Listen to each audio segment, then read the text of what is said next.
So I'll just say that you're a street entrepreneur that knows men well. How did you first how did you first get into your line of work? How that tell me the story of that first night that you do your first meeting with a man. Okay. Well, first off, I think I got into it because I wanted to. I was the youngest girl of all my aunts and things before my sisters were born and stuff. And so I wanted to be. So I still grew up with that, you know. I want to be like aunties and be popular and be cool and have all my boyfriends come over. And so I kind of overheard a story that her friends were telling her once, one of my aunts. So I thought, oh well, you know, I can do something like that, you know. But I kept it in the back of my head. But I did something else. I got caught doing something else, and then I moved out here.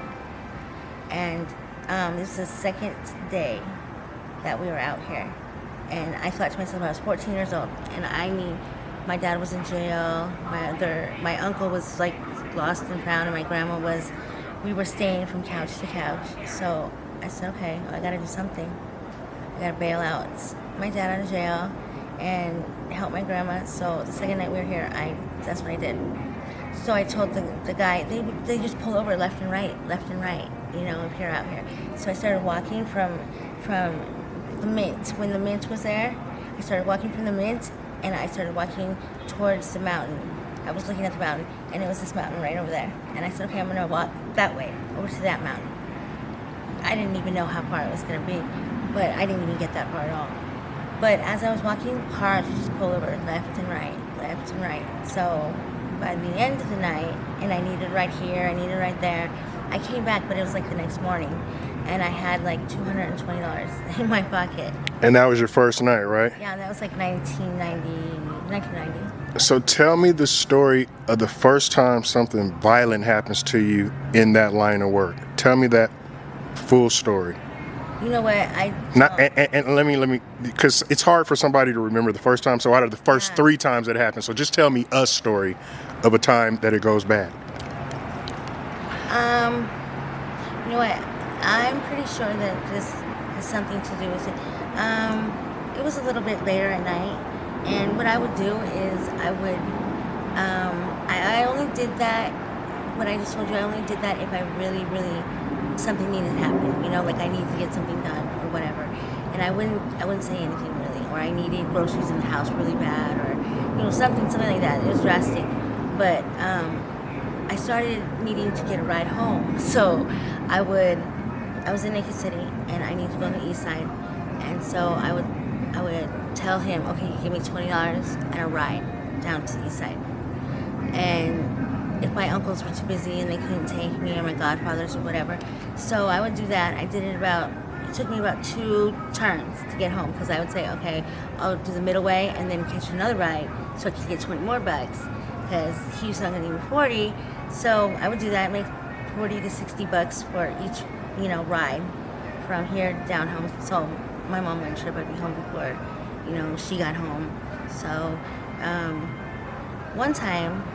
And at that time, you're about 14, right? I'm 14, yeah. All right. So I noticed this guy, and I've seen him lots of times, because, you know, I say goodbye to my boyfriend or whatever, and, you know, he's still being, you know, he's in his pissy mood, and I was trying to win my boyfriend back, but it really wasn't working, so that's what I was doing up there.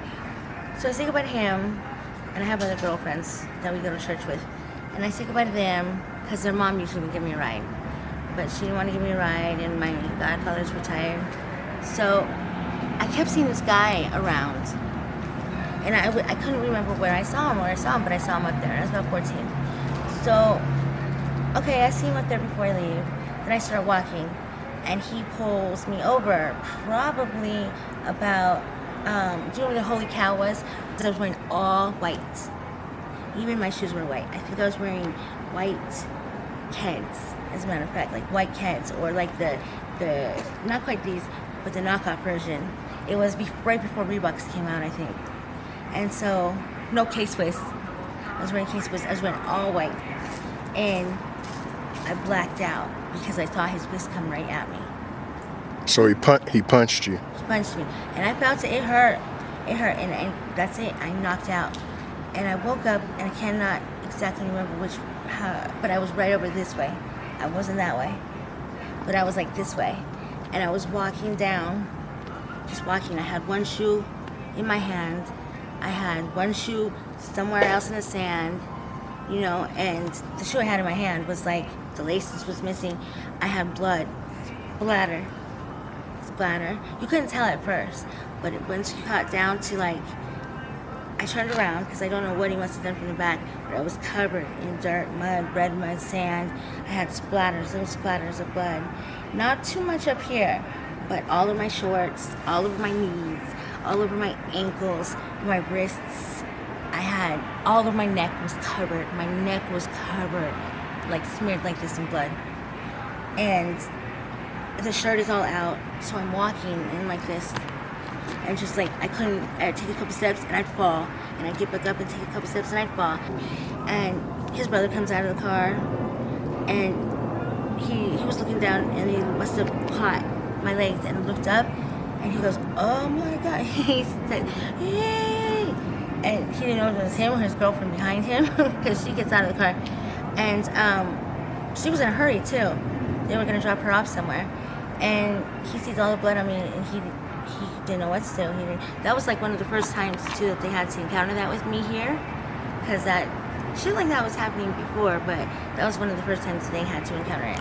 So at that time, you're a teenager, you're still living at home. So would you describe your home life as, is there any trauma in the house? Is there any violence in the house? Is there mental abuse, manipulation?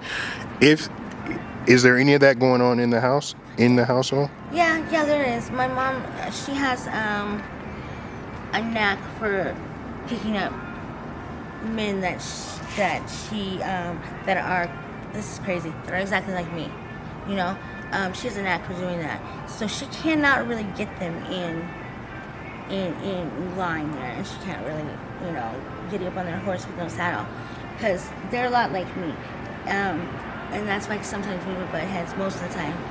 But they had a violent streak, but just not really for her, or for me, but they were just bad boys. So let's say you're in the house, this is in that teenage years, you're living in the house, your mom brings a man home. Give me one of those stories of impact that it had on you, a violent day, one of those stories from the men that she bring in the house. Well, or any of the drama encounter. There was a lot of drama, there really was, but if there was anything too drastic, she kept that away from me. One time, she was ending a relationship with my stepmother, and that's when she had the majority of my teenage years.